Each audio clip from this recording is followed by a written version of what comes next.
Welcome to the Las Vegas sports scene. I'm your host, the Bat Fry, Kenny Fry. Sunday night, not Saturday night this weekend. Last night we were doing a Money in the Bank post pay-per-view show, and it ran a little bit late. And to be 100% honest with you, I was a little tired. I had a long day yesterday. Today, unfortunately, softball tournament gets rained out. Yeah, it sucks ass. You drive an hour and 20 minutes to go to this thing, and it pours, and then the tournament directors don't even put out the effort to get the fields ready. They said, you know what? It's too wet. So what the hell do they care? They got their money. So it is what it is. You're at their mercy sometimes, and it blows. We got comments here. Mr. Fuji 2.0 says, just like my favorite American Ricky movie, Ricky says, if you're not first, you're last. Mr. Fuji 2.0 has spoken. And you are first, Mr. Fuji 2.0. Speaking of Mr. Fuji, Maiko Spencer, let's go. Damn. Mr. Fuji beat me. Mr. Fuji had a comment in there before we went live, 1 minute before. So technically, kind of out of the gates a little fast, so he can be disqualified. The finger came up before the bell rung. I don't want to see any Japanese on Japanese violence here, Maiko. We're going to do a family-friendly show here. No fighting, no Asian persuasion versus Asian domination. I don't know. I don't know where I was going with that one. But yeah. Talladega Nights, Ricky Bobby. If you're not first, you're last. That's fantastic. One of my favorite parts of the movie is when he says it to his dad after they're reunited. He goes like, "Well, that's what you told me so many years ago. If you're not first, you're last." And his dad's like, "Well, that doesn't make any sense. There's second place, third place. The hell, it's that even some races, you get a something for eighth place or whatever it was, whatever he said, I don't remember, but that was his life's credo, and his dad just crapped on it when they got reunited. I always got a kick out of that. I always thought that was kind of funny. So anyway, like I was saying, wasn't on last night. I decided to hop on tonight because I know everybody was sitting on pins and needles just waiting. When is the Vegas sports scene going to be on? I need my Vegas sports scene fix. Here I am. I'm here to give you guys what you want, what you need. Maiko says Asian persuasion versus Asian domination. Wrong show. We need the Fight Club 215 back for that one. Or at least a cook-off anyway. I'd watch that. Lots of fried rice and chicken and ribs. That'd be awesome. That's what we should do here, Maiko, on Out of the Box Sports. We should do a cooking segment at least once a month, twice a month, every other week. An episode cooking with an Out of the Box host. I would make probably pudding, Jell-O instant pudding. That's what I or buy a half gallon of ice cream and make a bowl of ice cream. That's what I'll do. All right, so we'll kick it off with some Golden Knights news. Golden Knights re-sign Adin Hill and Barbashev. I don't like the way that yellow looks on there. I'm going to darken it a little bit. There it is. I like that better. That looks much better. So it's like I was talking about last week, whether or not they were going to re-sign Hill. Carried them throughout the playoffs. Yeah, 2 shutouts, a .932 save percentage, which is insane. He absolutely played with like with his hair on fire. It was Adin Hill was fantastic.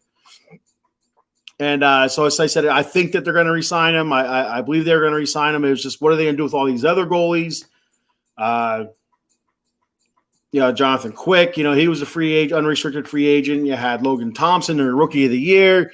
You had Robin Leonard, whatever the hell's going on with him. Laurent Brossois. So a whole that goalie room. I think it was five different starting goalies throughout the season this year. It was absolutely insane, and it's insane to think about that they actually won the Stanley Cup.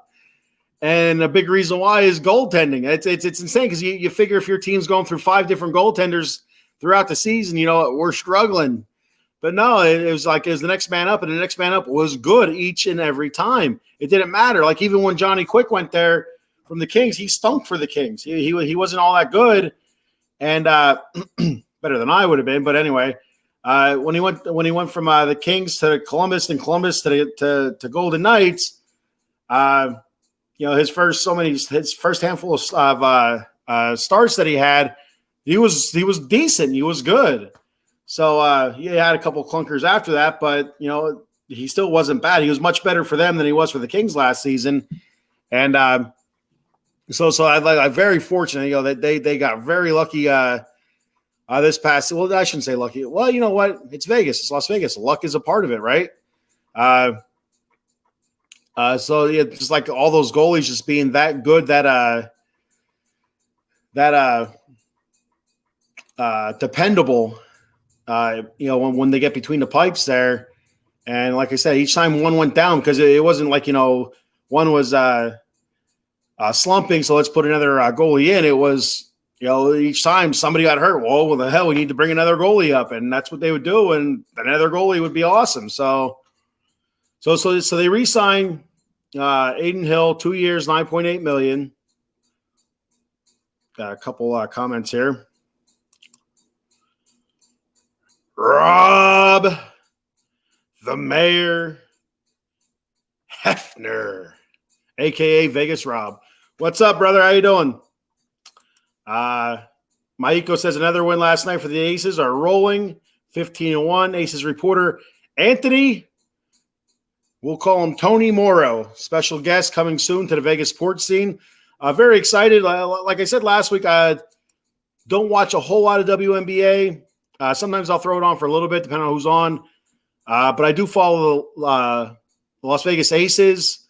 I'll watch their highlights on the ESPN app, and follow along their season. Just fantastic. I'll touch on them a little bit later, and their really big win. I mean, big win, and I'll tell you why a little bit later when I get to it. Rob says, "What's up, brother? Since 111 in Sin City today, that's hot." Happy to hear Hill is re-signed. Yeah, and Barbashev as well. So that's another guy I said what was pretty important for them to re-sign was Barbashev, and he was one of their really big catalysts on that top line, especially playoff time to get everything going. He wasn't the guy that had the most points or really overwhelming or anything like that, but he was a hell of a feeder. Throughout the playoffs, 18 points from 22 games. That's not anything that really that really pops out at you. You're looking at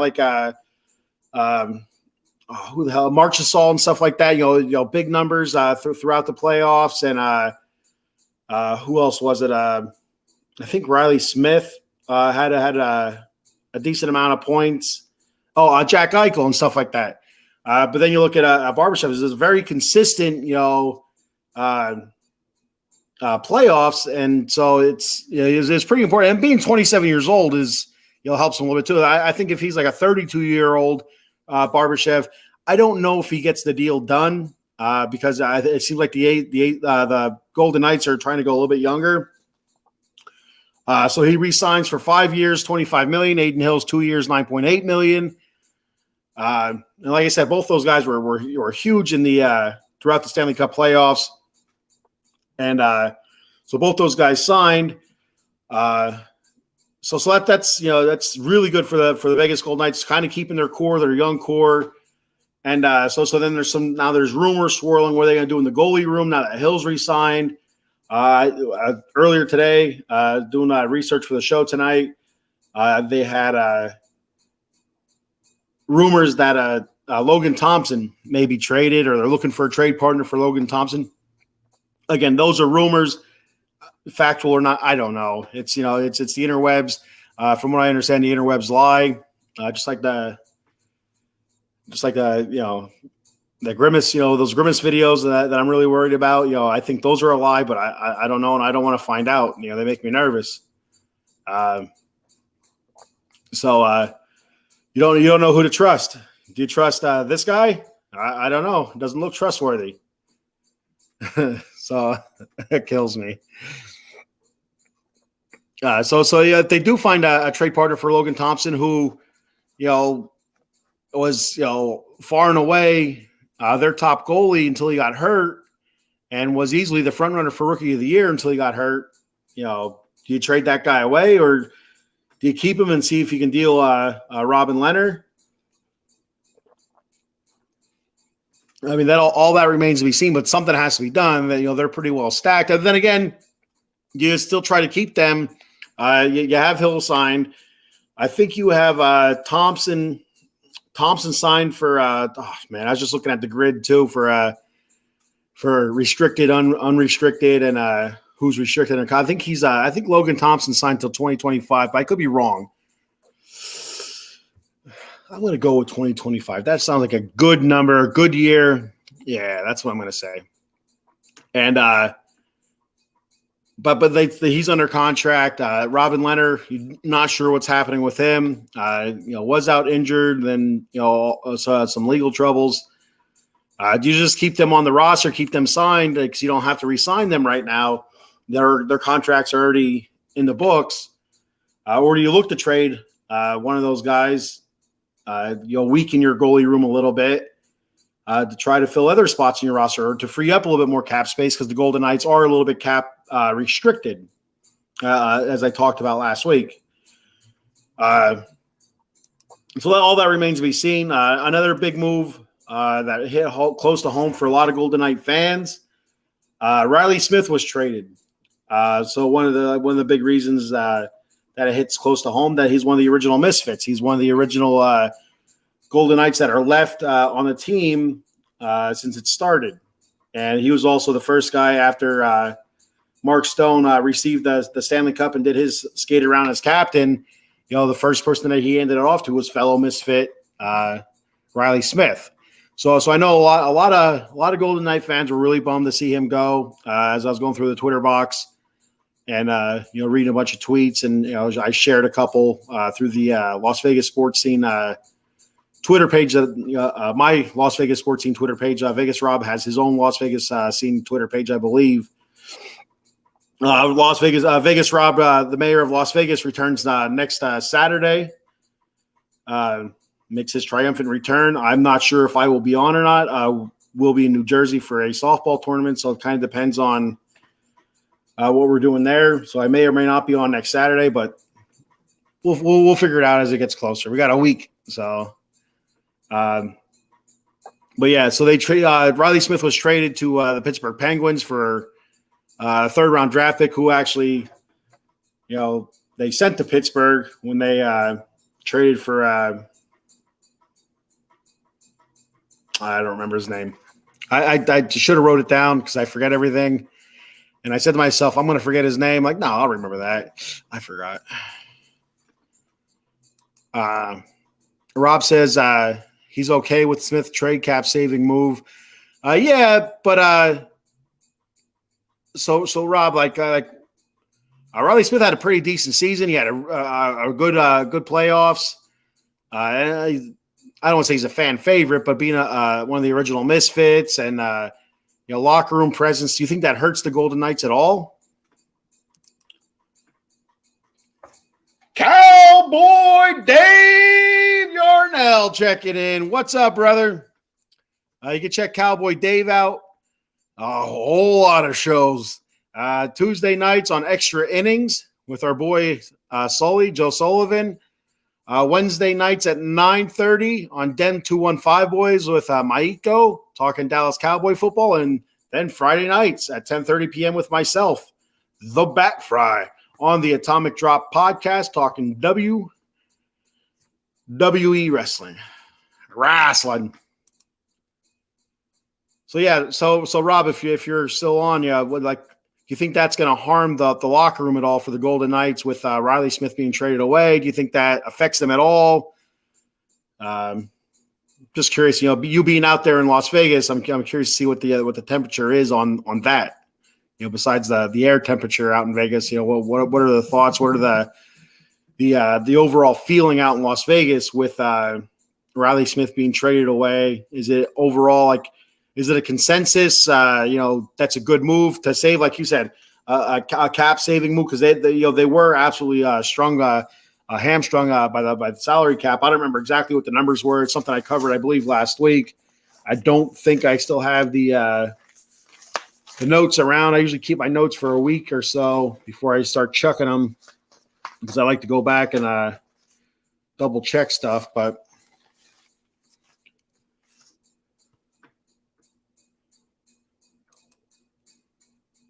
two-run bomb, Peter 8-4 Mets. Wow, what does that mean? Are you telling me the polar bear hit a two-run homer?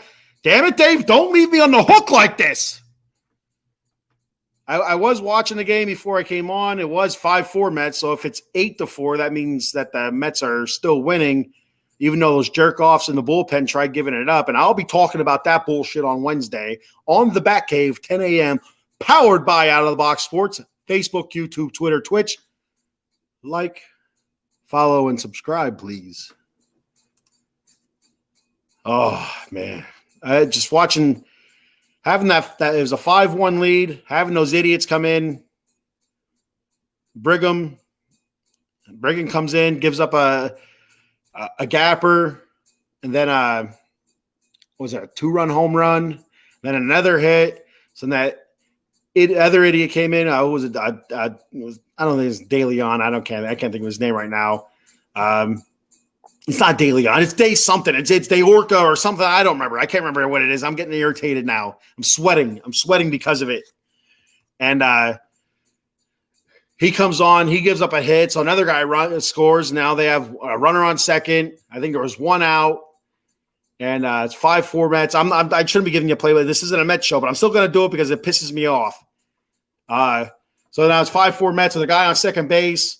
They intentionally walk the freaking go-ahead run to first base before they bring Brooks Raleigh in. It's like, Jesus Christ, there's 2 outs now. Brooks Raleigh's up there. And Brooks Raleigh's been fantastic this year. 2.5 ERA. Just has been very, very good for the Mets out of the pen. Comes in and saves our ass and takes our asses off the fire here. And thankfully, Cowboy Dave helped me out here. Gave me a little bit of good news. 8-4, the Mets are up. Alonso just 1 yard. When I was watching it, baseball moves so fast now. When I was watching it, just a half hour ago or so, maybe 40 minutes, Alonso actually just hit a double when I was watching it. So that tells you how fast these games go now. It's insane. So I feel a little bit better about that, but I'm still not comfortable. That's the Riley Smith news. And like I said, Rob, if you're still watching, let me know what the overall consensus feeling is out there in Las Vegas. Is it not sullen? Is it are most of the people good with the trade, or most people kind of like bummed with the trade, or overall it's like whatever it is, we're the Stanley Cup champions and we don't need Riley Smith anymore. So I'm just curious. And also, before I move on from the Vegas Golden Knights, a couple more moves that they made. They re-signed another goalie, Yuri Patera. I don't know if you watch hockey or if you're a Golden Knights fan or not, if you're just watching for the pure enjoyment that is the Bat Fry. I am the showstopper. Dave Yarnell would be getting a kick out of that. Dave Yarnell's the showstopper. He is the showstopper. I'm stealing his gimmick. But the Golden Knights re-signed Yuri Patera, who was a goalie for the Silver Knights, the Golden Knights farm team out of, I think, Henderson, I think it is. I could be wrong with that, though. It doesn't even really matter where they're from, but it's their farm team, the Silver Knights.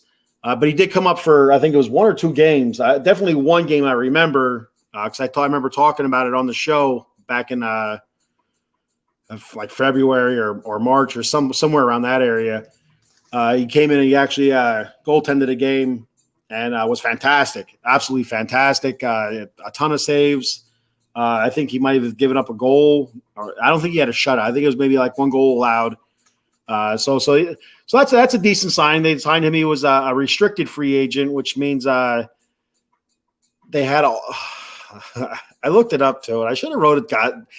They had a.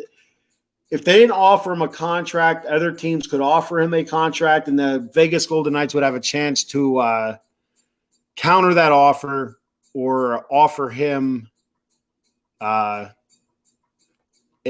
similar contract or something like that. I know I'm making it more complicated than it is, but he wasn't an unrestricted free agent. He was a restricted free agent. But they re-signed him a 1-year deal, so that takes him off the restricted free agency list, and he'll stay in the system there. And so that's another goalie that they have right there waiting in the wings who seems to be very capable. His save percentage with the Silver Knights was over 900. His win loss was like 14 and 15 and 1, but his overall save percentage was like 911. So a pretty decent goalie. Good for him.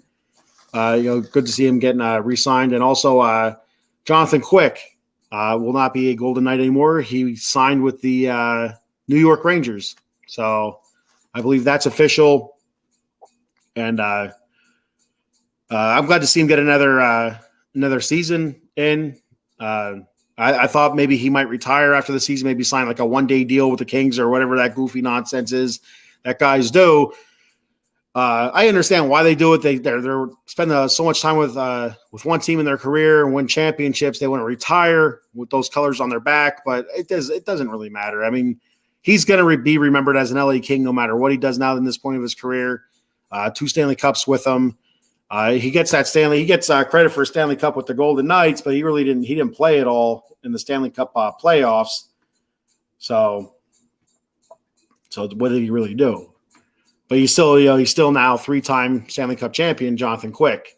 So, put respect on his name, yo. Got a couple comments here before I move on a little bit. Vegas Rob. Smith is a fan favorite, original misfit. Will be missed. However, people are also understand the business side of it. Can't keep them all. Henderson Silver Knights, you're right on the money, Bat Fry. Yes. So Rob, like you said, original misfit, like I mentioned earlier, a fan favorite, but they understand business is business. So what are you hearing about Robin Leonard? Is there any chance that they get rid of Robin Leonard and still keep Logan Thompson? Because I know I was reading a couple articles. There was potential that Logan Thompson could be shopped around or put on the trade block to see what they can get for him. But if I'm Vegas with all the weird shit that Robin Leonard's into, that's the guy I'm trying to get rid of. See if I can. He's probably going to be a bigger cap hit, which hurts him in the long run. But maybe you can find a trade partner that will eat most of that money, or restructure some kind of deal and then trade him. Excuse me. I don't know if you're hearing anything about that, about Robin Leonard or about Logan Thompson. I'm always interested in the goalie stuff. I don't know why. When I used to play street hockey, I was always the goalie, and so I don't know if that's why. But my first, I'm an LA Kings fan first and foremost. But like I said, I also follow the Golden Knights. I was rooting for the Golden Knights all throughout the Stanley Cup playoffs, especially when they were playing those jerk off Oilers, and because they are a bunch of jerk offs. I ain't gonna lie. It's as talented as they are, they're jerk offs, and but overall, I'm an LA Kings fan first and foremost. And the first hockey player I ever really truly liked was the Kings goalie Kelly Rudy. That was my first favorite hockey player. That was my first favorite Kings player. And then then came Rob Blake and Yari Curry, Wayne Gretzky, and stuff like that. Luke Robitaille. Not to get into the LA Kings part of it, but that's just my little history there. I know I've mentioned before, but there's new watchers, new listeners, new whatever every week, I'm sure. So we'll move on from Riley Smith and Golden Knights moves to the Golden Knights draft. It seems like this past season that the draft was more publicized, more talked about in the NHL than past seasons. I don't know if that's just the internet or my search history. I've been getting into hockey a lot more this past season. This is probably the first. This is the first full season of hockey that I've watched probably since my early 20s. So like 20 plus years. And I just kind of got away from hockey, just didn't watch it much anymore. One of the biggest reasons why is because it was harder to find on TV. You just had a hard time finding hockey on TV with the TV deals they had after the lockout and stuff like that. ESPN wasn't showing them. You'd get a weekend hockey game on I don't know if it's Fox or ABC or NBC, one of those networks, and that'd be it though. But usually it'd be like the Flyers and Rangers, or Devils Flyers, Devils Rangers, Red Wings Avalanche. I wouldn't see a whole lot of LA Kings stuff on there. But then every year during playoff time, every year I would watch playoff hockey. Playoff hockey is just the best playoffs in sports, in my opinion. I just love watching playoff hockey. The intensity's ramped up and everything. Playoff hockey's insane. It's just a lot of fun. So anyway, the draft, they had a couple picks, not a whole lot. So round one, the 32nd pick, they took David Edstrom. It's a 6'3", 385-pound center. So what I read on him, the gist of it was that he's an above average defensive center. So that tells me he's a big guy, kind of bullies his way in front of the net, from what I read. And some of the I don't want to say experts, whatever they are.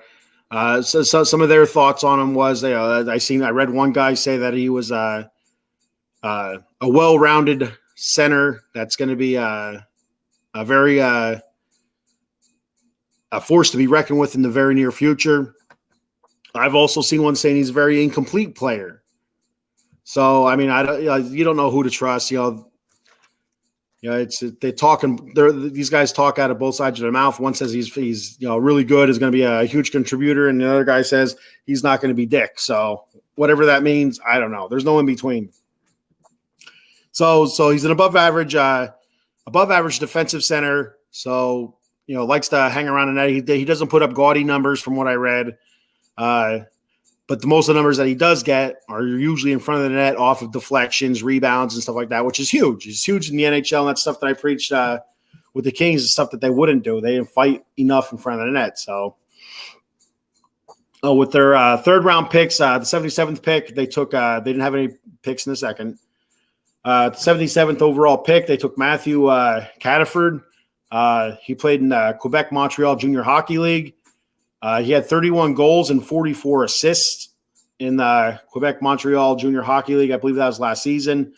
With their 96th pick, they took defenseman R2. I believe it's Conkey. I don't know if that's right or not. An offensive-minded defenseman. He had limited time in Finland. He only played 15 games, but in those 15 games, he had 7 goals and 15 assists. So stuff I read on him, that he's very confident with the puck on his stick, and isn't afraid to push the offensive side of it from the blue line up. So those guys are always nice to have, like a Paul Coffey type or something like that. I believe he was a big scorer when I used to watch hockey when I was a teenager and stuff. And then finally, round 6, with the 192nd pick, they took another forward, Tomas Jurinen. He played in the Junior Hockey League in Finland. He had 43 points in 39 games. So another decent scorer. That'll be some time before he ever makes an appearance. Potentially. Some of these guys are diamonds in the rough where you pick them in the 6th or 7th round or whatever, and all of a sudden, in 2 years they're up because they're just ready. So you just never know. You never know with drafts. And It's always nice when you get a sixth rounder that does turn into something, though, because the first couple seasons you're not really paying him all that much because he's a late round draft pick. A couple comments here. There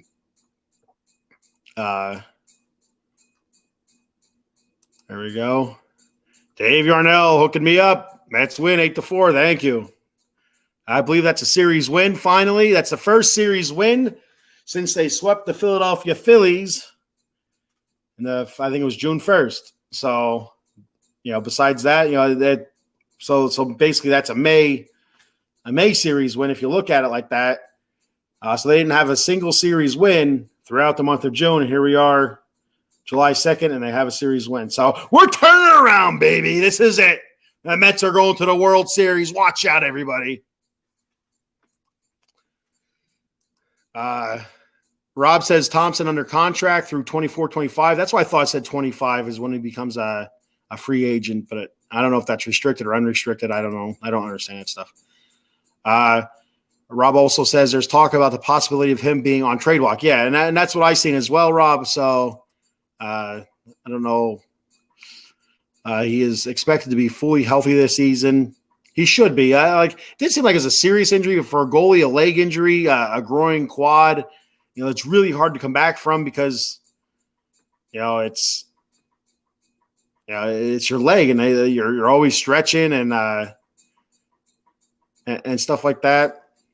You need your legs to be 100% healthy. Like even the slightest twinge, it's harder to do those splits. And, it's just, it's like, it'd be like a pitcher having inflammation in their shoulder or elbow. Like you see a lot of pitchers, on a 10-day DL because there's inflammation in their elbow or shoulder. And it's like inflammation doesn't sound that bad. I have inflammation in my ass. It doesn't sound that bad until you're using it all the time. I don't use my ass all the time. I'll thank you to stay out of my personal life, people. But a pitcher throwing the ball all the time, you have that shoulder inflammation, the elbow inflammation. It's not good. You can't do it. You just can't do it. So just like a goalie, any kind of leg injury, it's a huge part of their games are their legs. They're so strong, so agile that once those legs are gone or hurt, you can't do it. You can't be a goalie. It's hard to push through that. Rob also says hearing Leonard to the Devils. So I'm curious. I think one of those guys will be gone. Me personally, I'm hoping it's Leonard.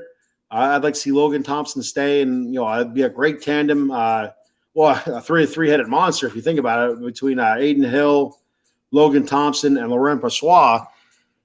So I just like saying Laurent Brossoit. I ain't gonna freaking lie to you, Laurent Brossoit. Oh, oui, oui, monsieur.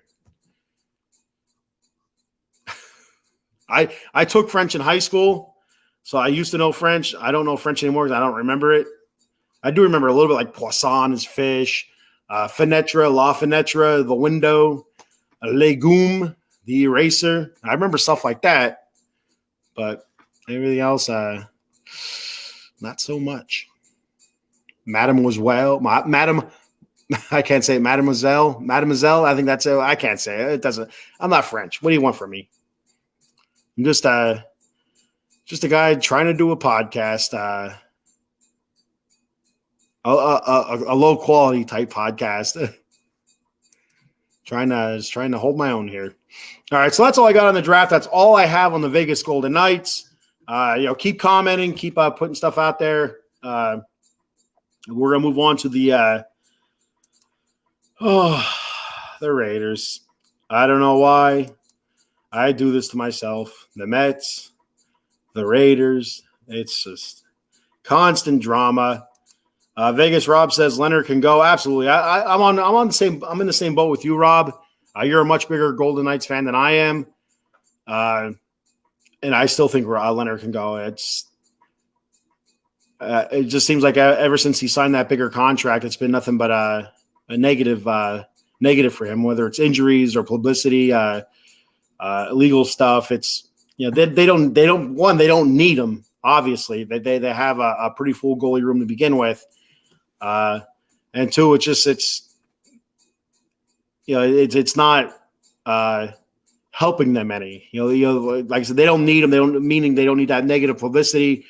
and it's not helping them publicly either, because his name's always tied to the Vegas Golden Knights. Every little bit, every negative thing that comes out with the snakes and those exotic animals or whatever the hell it is that he's doing, it's always connected now to the Vegas Golden Knights. You don't need that crap around. Just let it go. I say to hell with it.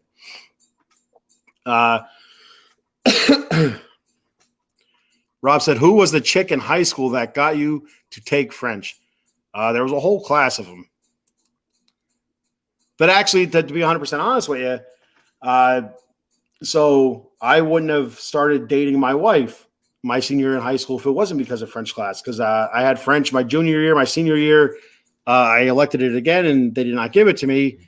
They said because the class was full in the period that they were going to put me in, so they pulled me out of it, even though I was an AB French student. And I said, well, what if I move this class, I think it was my government class, to this period and try to take French on this period? And they said, all right, well, you'll have to lose this study hall. I'm like, no, that's fine. I enjoyed French. We had a lot of fun in there and, stuff like that. But so moving my government class from this period to this period. That's how I ended up, not me. I've known my wife for years before this, but that's kind of how we got connected, though. My senior year in high school was me moving my government class because of French class. So oui. So the Raiders drama. So let me pull back their hair for this one. We have Davante Adams. For some reason, his name is popping up again about him being unhappy. To be honest with you, I think it's just retreaded old news. But again, it's popping up on my phone. My phone was buzzing. I think it was 2 or 3 days ago. I don't remember which ESPN idiot was saying it. But it was basically saying Davante Adams is not happy in Las Vegas. He wants to leave Las Vegas. And I can't read the article because it's ESPN Plus, and I'm not paying for that bullshit. I'll tell you that right now. Just to read their stupid articles. I could write articles and put ESPN Plus on it, and it's going to make just as much sense as their stupid ass nonsense. So, if not more, and grammar, it's not going to have commas or periods or not like that. So it might be a little bit more of a challenge to read, but it's just that's about how much sense the ESPN Plus articles make anyway. So just like me right now, not making any sense. Davante Adams, again, not happy with the moves the Raiders have made, not happy being a part of the moves, meaning that, them coming and say, hey, what do you think about if we bring in this receiver, or if we get rid of this guy, or we don't sign Josh Jacobs because we're a bunch of morons, or we bring in Jimmy Garoppolo because Adam Glenn said so, stuff like that. And so Davante's not happy. But I've never heard him say, I went out of Las Vegas. He said, he was straight up honest. I don't remember what event it was, but he said, basically saying, I want to be a Raider.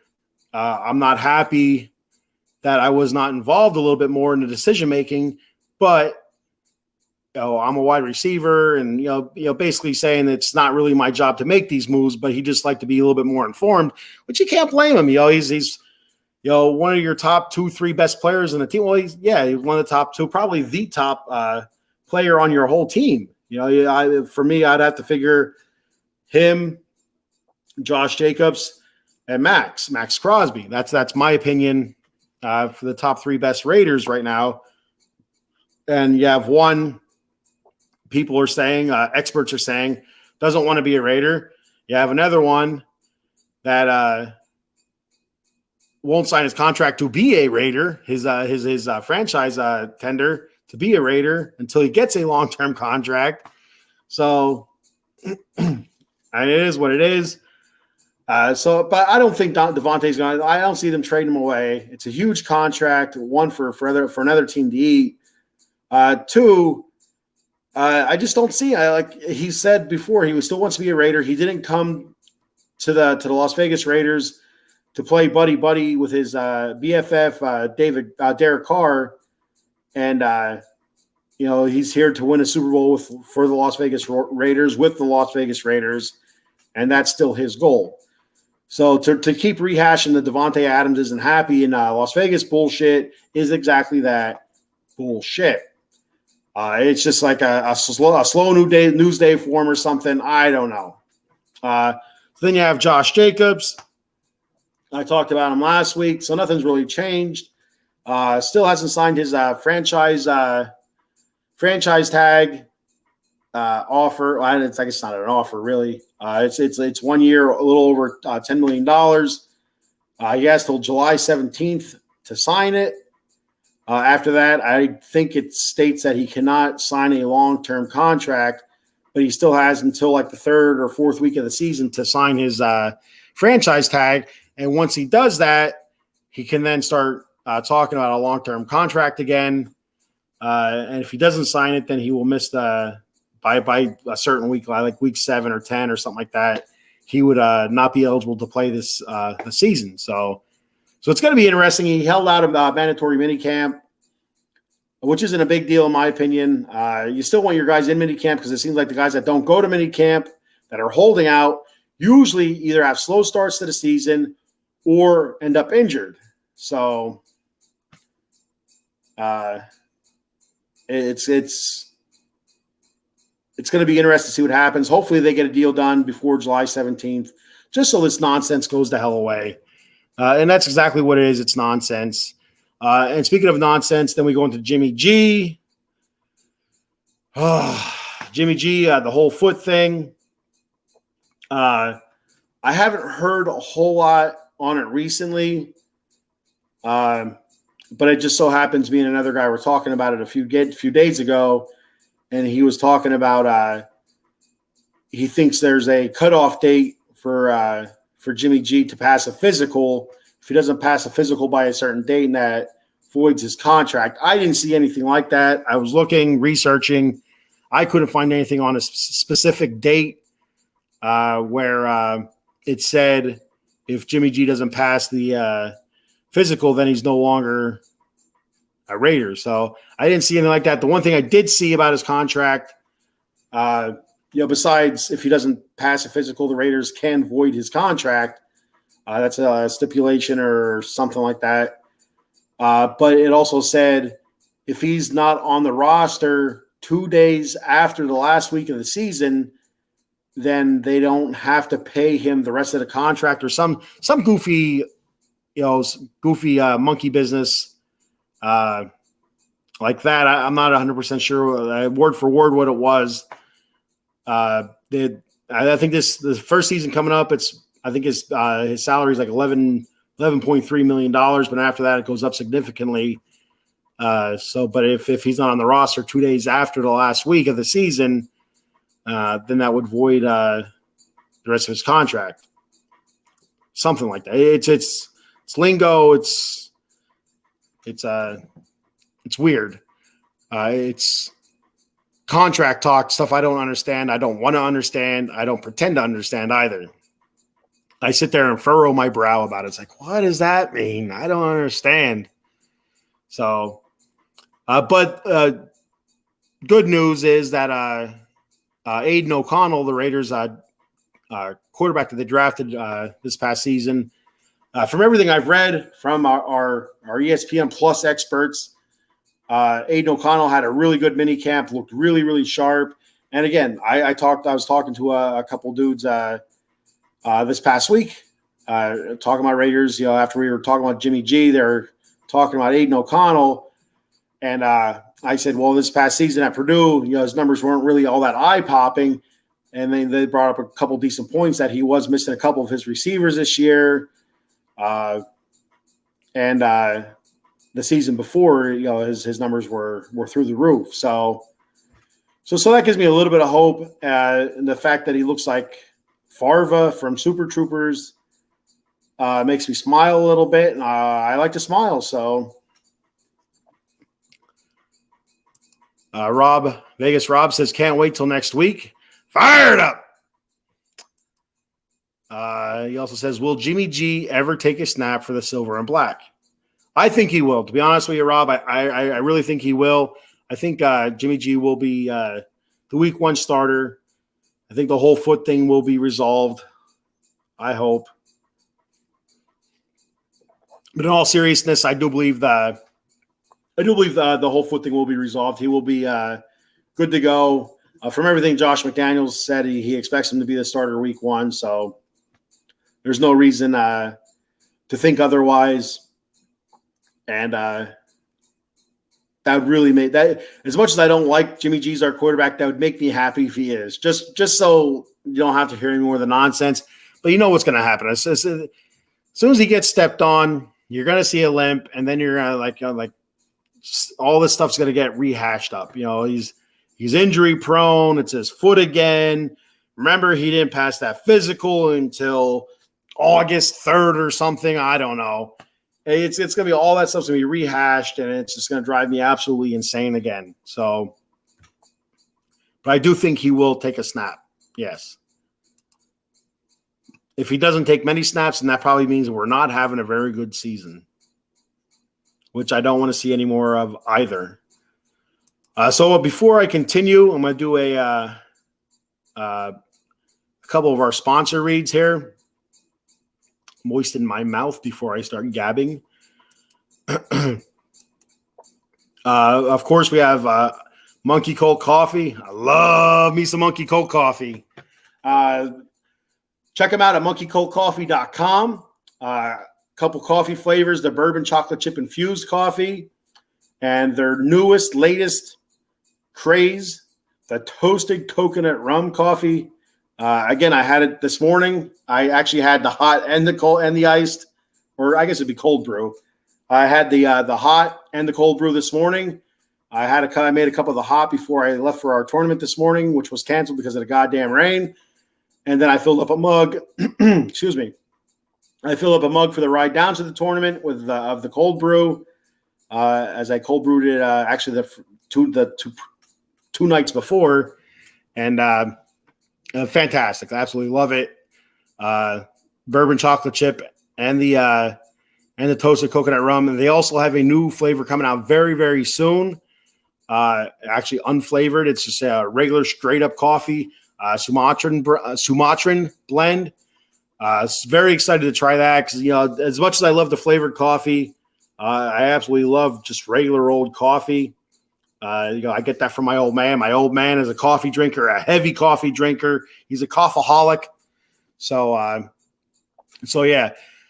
So go to monkeycoldcoffee.com, get yourself some coffee. They also have T-shirts for sale, some swag, coffee mugs, which is what I drank my hot coffee out of this morning because I bought myself a coffee mug and received it earlier this week, or it was last week. The tumbler, which is what I used yesterday on the way to the tournament with coffee in it, which is, I absolutely love I love their logo design to begin with, and plus their hashtag, which I cannot say on the program.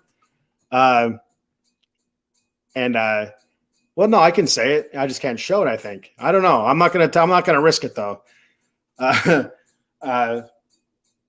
They also have the cold brew pitcher, which I've been using regularly. And they also have a K-Cup adapter. All this and much, much more at monkeycoldcoffee.com. And when you're at checkout, make sure you use the promo code OOTB Sports for 10% off. That's OOTB Sports at checkout. And just a reminder that a portion of the proceeds go to pediatric cancer research. So if even if you don't like coffee, just buy yourself some coffee or buy a friend some coffee, and help with pediatric cancer research. And like I said, go to monkeycoldcoffee.com and tell them the Bat Fry sent you. Use that promo code OOTB Sports. One more sponsor read here. We have 1-800-HURT-123. Jay Fine Law, attorney, Big Al. Big Al and Jason Fine, who's the same person, specializes in motor vehicle accidents, slip and falls, workman's comp, personal injury claims. You can call Jason 24/7 directly at 267-962-4895, or Maiko Spencer at 267-303-7324 for a free consultation. They also now have 3 office locations throughout Pennsylvania and New Jersey. In New Jersey, they have an office at Cherry Hill, New Jersey, 3 Greensward Lane, Cherry Hill, New Jersey, and the number there is 856-209-5258. And in Pennsylvania, they have an office out there in the Steel City of Pittsburgh, Pennsylvania, with a location at 500 Grant Street, Suite 2900 in Pittsburgh. And the number there is 412-365-8151. They also have an office in the city of Brotherly Love, Philadelphia, Pennsylvania at 1628 JFK Boulevard, Suite 2120 in Philly. And the number there is 267-888-2980. So when you're contacting Big Al, make sure you tell him the Bat Fry sent you from the Vegas sports scene. And you remember, use that 1-800 number, 1-800-HURT-123. There we go. My mouth is very dry. It's hard to talk. Hard to talk, which isn't good when you're doing a podcast where you talk. I feel like I'm talking to myself. All right, so we're going to move on from the goofy-ass Raiders drama to some positive stuff here. The Las Vegas Golden Knights, like Maiko Spencer was saying earlier, with a big win yesterday, I believe it was, the Lady Aces were able to defeat the Connecticut Sun, who beat them earlier in the season as their only blemish on their record. They're sitting at 15-1. So if you go back, I'm not sure when it was in June, but they played the Connecticut Sun back-to-back games in June. The first game, the Lady Aces were able to come out, beat the Sun. I think it was by 6. If I remember the score correctly, I think it was by 6. Then the following game, they ended up playing the Sun again, and they got throttled. I believe it was 94-77. It was 94-77, and the Sun pretty much owned them in the first half. I think they had like I want to say an 11-point. It was a 15 points. I mean, it might have been a 15-point lead at halftime, and they were able to hold on throughout the rest of the game for that win. That was a big game where Dewana Bonner had 41 points. You know, she balled out. The first game, I think she had like 3, 4, or 5 points. You know, it wasn't a lot. She wasn't much of a factor. But that game where the Sun were able to beat the Aces, 41 points. You know, they couldn't slow her ass down. She was on fire. So the only blemish on their record, and ever since then, they've pretty much throttled everybody. They did struggle against the Fever, I believe it was, a few nights ago. It kind of came down, I wouldn't say to the wire, but it was very, very close at the end before Las Vegas was able to pull away a little bit. It's pretty. I think it might be their only single-digit win of the season. I'd have to go back and look. But all their other wins have been double digits, and there's been many wins where it's like 20-plus points, 30-plus points. So, I mean, this team has just been absolutely insane. They're stacked to begin with, and they've been very, very dominant. And like I said, I'm not watching a whole lot of their games, a whole lot of their stuff. I watch a lot of the highlights because they're so talented. It's kind of hard to turn away. Chasing history and stuff like that for best record. I think they play more games than what I don't remember who has the best record. I want to say it was Phoenix, but I don't think it was now that I'm thinking about it. But I'll have to go back and look at that and talk about it next time. Thank you, Dave. Dave says he's listening to me. Thank you, Dave. I appreciate it. So they come out and they absolutely throttled the Connecticut Sun. They get revenge for their only loss, big loss. They beat them 102-84. So they're able to get revenge against Connecticut Sun, who they played in the finals last season as well. So there's a little bit of a rivalry brewing there. Asia Wilson, 23 points, 13 rebounds. So she gets a double-double. Kelsey Plum, 25 points, 3 boards. Then Candace Parker, still balling out, 15 points, 8 assists. They're up by 11.5, dominated the third period to go up by 21 points, and they're able to hold on through the fourth period. So Las Vegas Aces, absolutely dominant. It's going to be hard to see anybody really touching them the rest of the season. So, and that's why they play the games. You never know. You never know. You have an off night or something like that. You look at the Connecticut Sun. I think their record's like 12-5. So they're a good team. But if you look at the rest of the team in the standings for Las Vegas Aces, and I think they're the only team that's above 500. They're 15-1. I'd have to go back and look at it again. I remember looking at it a couple days ago, and I think the second place team is like 7-8 or something like that, or maybe 8-8 now or something. So it's a one pony race there out west. The Vegas Aces are just absolutely dominating. Hopefully they're able to bring back another trophy to Las Vegas, which before you know it's going to be called Title Town. It's not going to be Green Bay anymore. It's going to be Las Vegas. With the Aces winning, and now you have the Stanley Cup championship there from the Golden Knights, and hopefully the Raiders are able to bring a Super Bowl championship there. So, and the Las Vegas Athletics eventually see if they can get things turned around. You'd see how Las Vegas has really become like the sports hub of America. To get all these sports coming in, all fairly quickly. And I know there's always been reports that the NBA is looking to get in, whether that's LeBron or a team moving there. It remains to be seen, but I would imagine there'd probably be an expansion franchise that moves there. So just because I think it's better for Las Vegas if it is an expansion franchise, because you don't want somebody else's garbage, pretty much. You don't want somebody else's garbage team, dysfunction and stuff, which is – I don't want to say the Raiders are garbage. I don't believe the Raiders are garbage. I love the Raiders. I bleed silver and black. But they weren't doing good when they came to Las Vegas. So basically they got another city's garbage. The Athletics, they are garbage. They are the actual literal translation of garbage. The Athletics are. So we'll have to wait and see what happens. If the NBA does eventually come to Las Vegas, which I think all fingers are pointing to it's going to happen sooner than later. So that'll be good.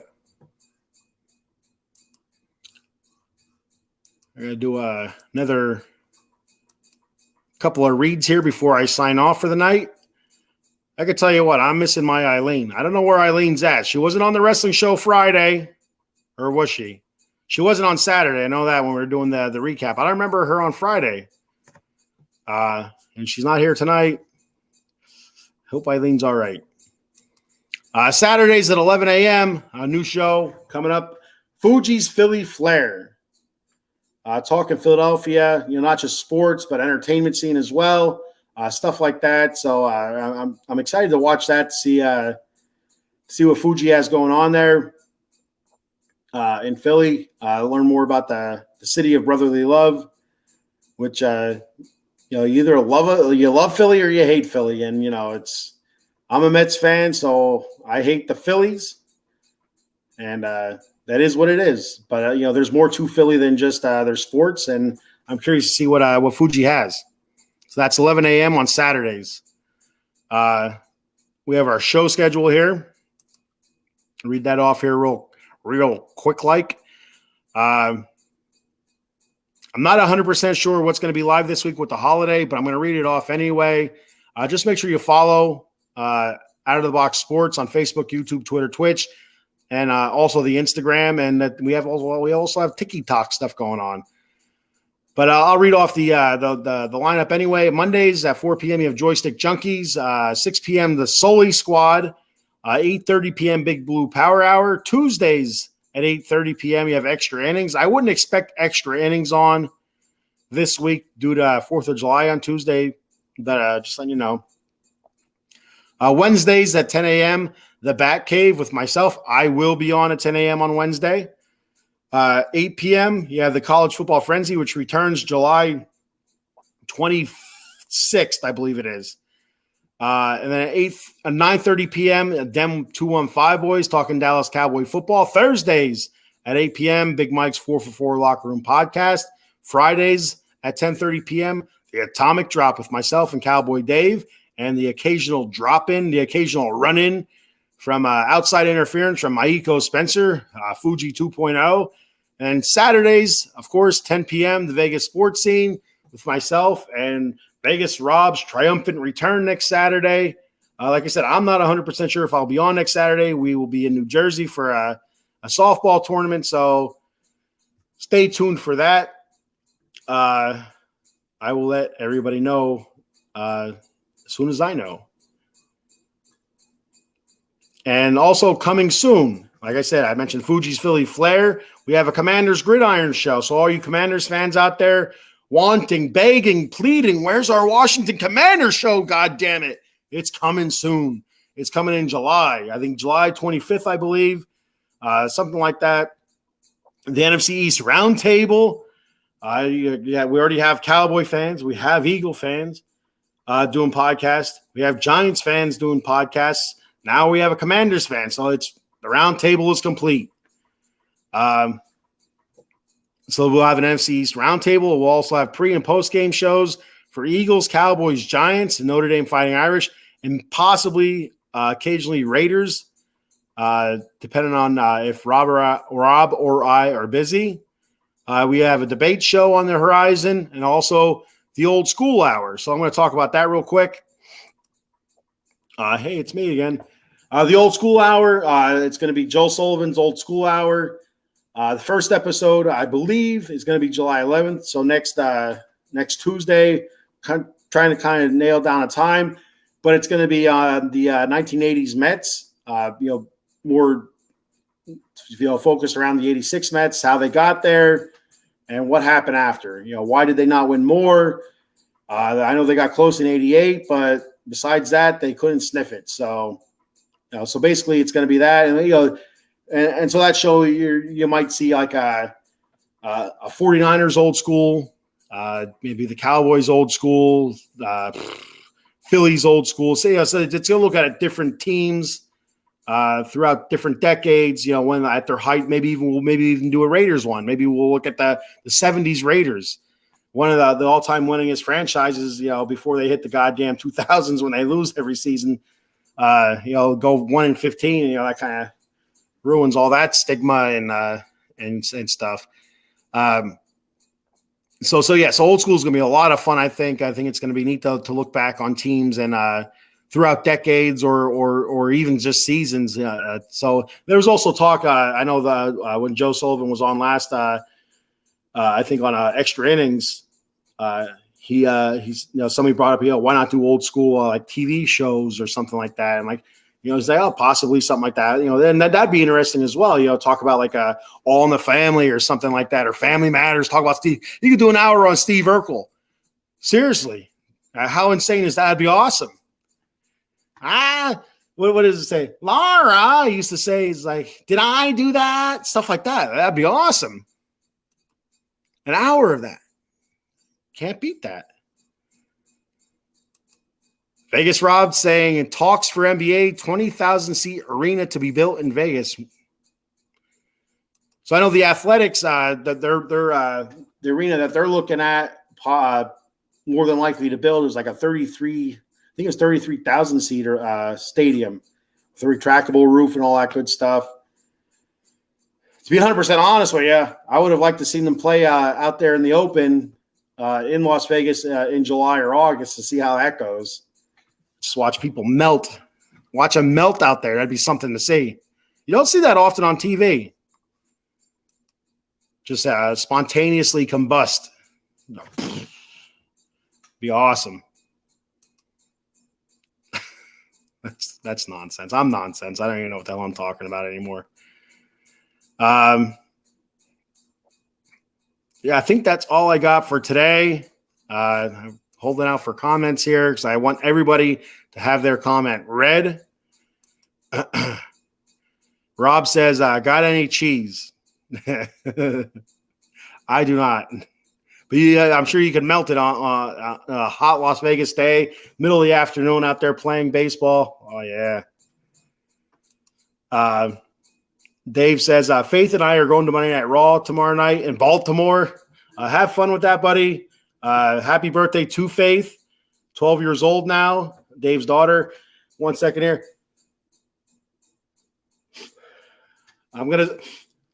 Nope, gone. The sneeze is gone.